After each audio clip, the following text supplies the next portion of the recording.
I didn't make the truth. I discovered it. I'm announcing it. I'm telling you. In Romans chapter 12, verse 2, it says, do not be conformed to this world. That's right. When people are buying imaginary art for $18,000, they've been conformed to this world's thinking. When people are calling this union a marriage, they've been conformed to this way of thinking. When people are saying that this is natural, this is who I really am, they've been conformed to this way of thinking. They sold the truth for lies. In Psalm 119, verse 89, it says, your word does not change. In Hebrews chapter 13, Jesus Christ the same, yesterday, today, and forever. Do you value the truth? Do you hold on to it? Lastly, then don't ever sell it. If you got old baseball cards or basketball cards or even Pokemon cards, don't sell them. They got some value to them. If you got old stamps or old coins, hold on to them. They got some value to them. My kids were watching some TV show by a guy on YouTube, Mr. Beast. And in this Mr. Beast TV show, he had this game show where he was going to give away $5 million to the winner. He had hundreds of people in this game. And in one particular challenge, they had 5 teams of 50. And each row of 50 had to elect a leader to come to the front. And there they all were lined up. And here was the game. The leader had a special prize.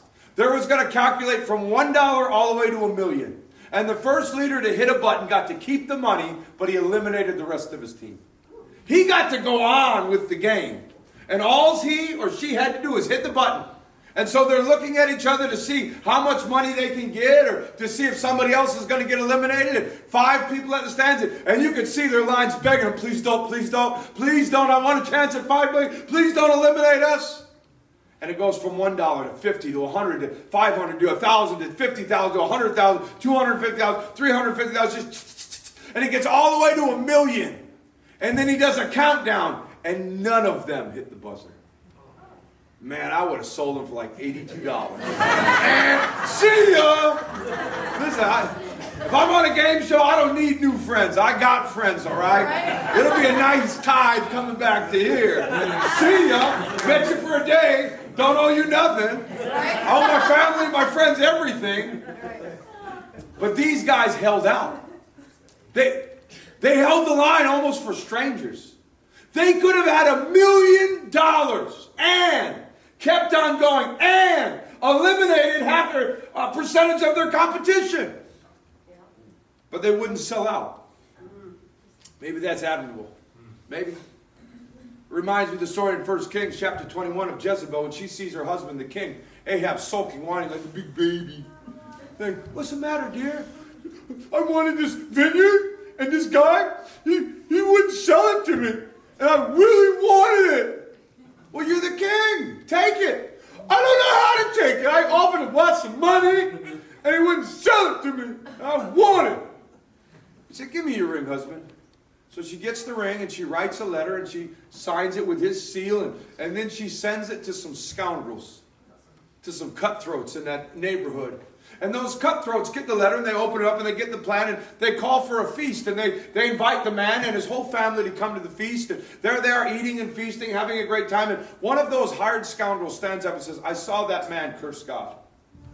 And another one stands up and says, I heard him too. And a third stands up and says, yes, it was him and his sons.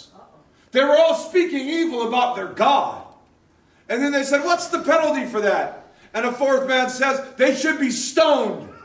And so they grabbed the man and his sons and they took him outside the feast and they stoned him to death. And then they wrote back to Jezebel, your land is ready for you now. How quickly people sell out. You remember those guards that watched the tomb of Jesus? They say, here, take this sum of money and tell people that his disciples stole the body. You won't get in trouble.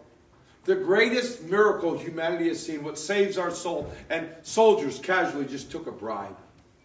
Do you have a price? In Ecclesiastes chapter 7, verse 7, it says, a bribe corrupts the heart. In 2 Kings chapter 5, we see Gehazi takes the bribe and he gets that leprosy for it. In Exodus chapter 23, verse 8, it says, you shall take no bribe. In Proverbs chapter 21, verse 14, it says, those that take bribes stay under wrath. Some are not worthy of the truth. You ever about to tell your friend a secret? You go, hey, you can't tell anybody this?